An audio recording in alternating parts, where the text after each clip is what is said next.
A rocky promontory overlooking the Sunset Sea sits Casterly Rock, ancestral seat of House Lannister.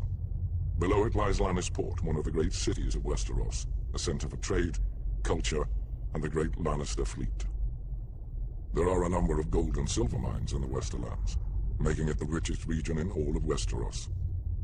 One of the most productive mines lies beneath Casterly Rock itself, making House Lannister the wealthiest of all the noble houses. This allows House Lannister to finance many endeavors of other noble houses.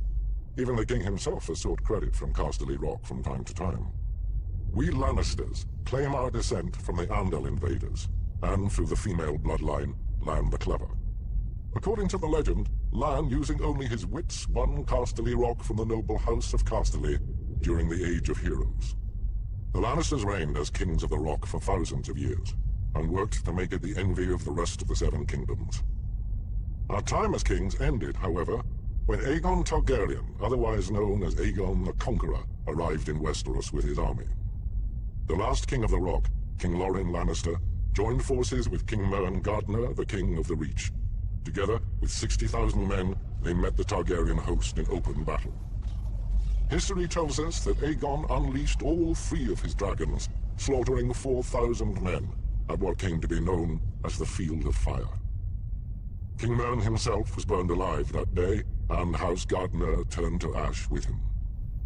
Seeing both the threat and opportunity the Targaryens represented, Lorin wisely surrendered and aided Aegon in his further conquest of Westeros. The Lannisters were thus appointed Lords Paramount of the Westerlands and Wardens of the West, titles we hold to this day. Let us be clear, though, it is neither luck nor royal favor that makes our house prosperous.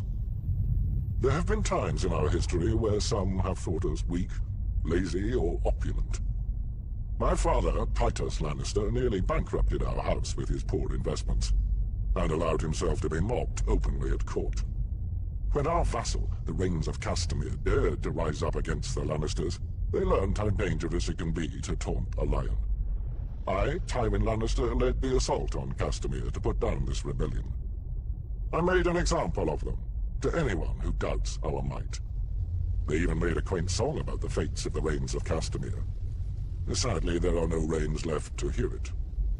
Today, the Golden Lion of Lannister is rightly admired and feared throughout the Seven Kingdoms. Our words are, "Hear me roar." But there are other words that should be remembered when crossing a lion of Casterly Rock.